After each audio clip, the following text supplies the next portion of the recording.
All right, it's digging and stacking season again. I got a little head start. I was up here jumping the other day on the new trail jumper that I built for a friend, doing some thorough test riding for him. And so I got this exit built up a little bit more and started on this landing. And it's not going to go up too much higher. It's going to be a little bit of a step down, real small, into a transition. We'll see how deep we can go. Hop up into this berm, and then we'll continue down the hill. So yeah, excited to hopefully finish the trail this year. And if there's time, I'll go back up, get a wheelbarrow up here. I've been eyeing a lightweight wheelbarrow that I can lug all the way out here, which is pretty far, and build up some of the jumps on the trail that I couldn't get as high as I wanted to, which is actually most of them. But especially in the beginning, there's some jumps that are considerably smaller than I wanted because I ran into springs popping out of the ground at a pretty shallow depth, so I couldn't go any deeper or just turn into a mud bog. But yeah, let's get going.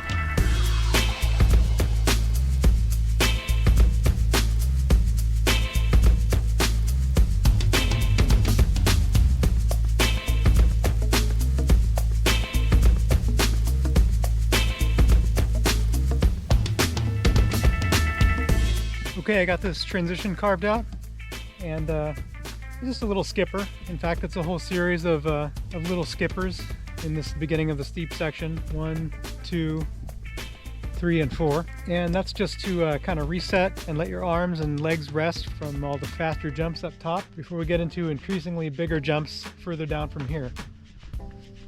So this will be the final phase of the trail. I'll see if I can find a dirt mine to build this entry into this berm up, and if not, I'll just get started on clearing out this area.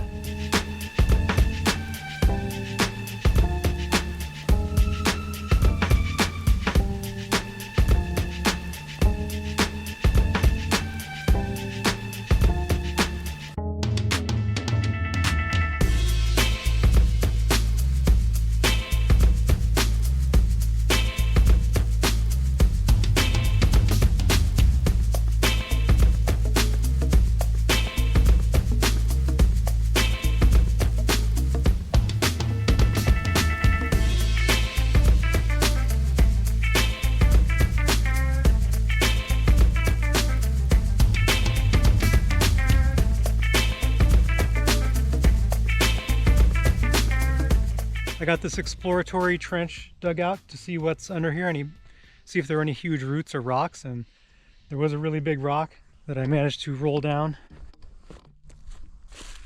That guy right there. But it looks like we're pretty good on roots. There's just a couple bigger ones, but they look dead, and then just some smaller roots. There's like this big dead stump here. So I'm going to clear all of this out, all of the rest of this dirt. I think I'll put this dirt on this landing and buff it out just a little bit more, make it a little steeper, and then I'll put that dirt over on the hip landing. It's going to be like a hard hip up there, hard right hand 90-degree turn, maybe a little less than 90 because I want it to kind of land into a turn like almost immediately, start turning down here, and then we're going to chop into that hillside there and make a really fun jump into another. I want the next one to be almost a left-hand like wall ride all the way around. It shoots you out. So I'm going to pull some of this dirt down here and make a nice ridge here and make a real steep landing. I might take that second half of that dirt and put it up here. I'll dig another trench to see how much deeper I can continue going, because I'd like to go another couple feet down and make it a real nice substantial hip jump. So I'll move that dirt, move this dirt, dig another exploratory trench, and then see where we're at.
Got the lip of the inverted hip and spine done, and it came out pretty good, nice and tall.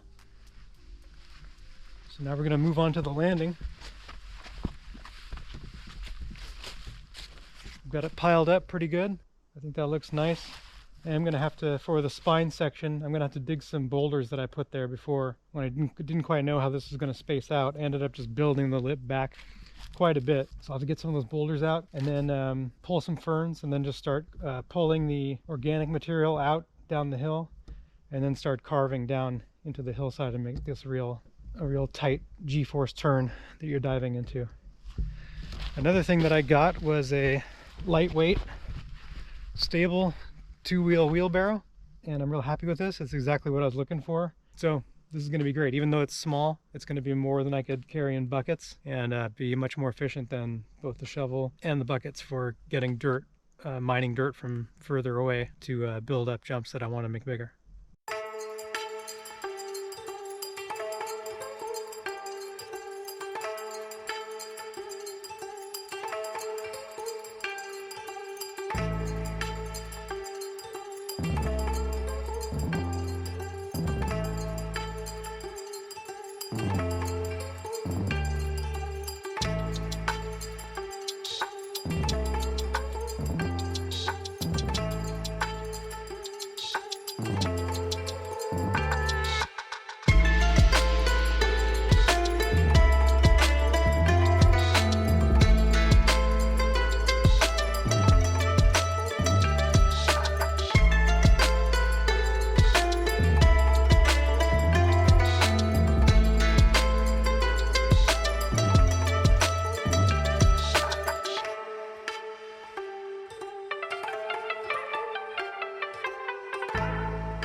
Okay, the reversed hip into corkscrew landing is done, and it came out pretty much how I pictured it. Pretty cool. I need to let it rain again to get a good final pack on it, but I think it should work out pretty well. I'm not sure yet how far we'll be able to jump on the hip part of it. I'm not sure how much speed we'll get coming out of this. I did test jumping into here before I had the lip built, and it's just a little hop, so that works fine. But I think you can, you know, go do a lot of speed without breaking through the berm there, push down, pump, and should get some decent speed. Coming up here, you can hit it like kind of a little slightly hipped spine, or go long. If you hit it on the inside, it's more of a 90-degree hip, and this lip is a little bit banked out this way, so you can kind of transfer over and do like sort of an inverted pocket air.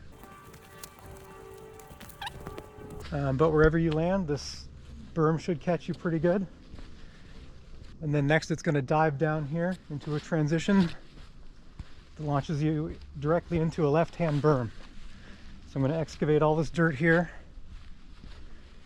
and pile up a landing, which will pretty much just be a banked landing transitioning immediately into a berm. And I want to get this berm as vert as possible, dig it down into the ground, and really have it like a ton of G-force at the bottom, down by another big tree there, where it'll exit out and directly into a right-hand berm. So same kind of thing, jump into a left high G turn, into a right high G turn, and then from there I've kind of roughly scouted out, but we'll plan it as we go, just like I've done with the rest of the trail. So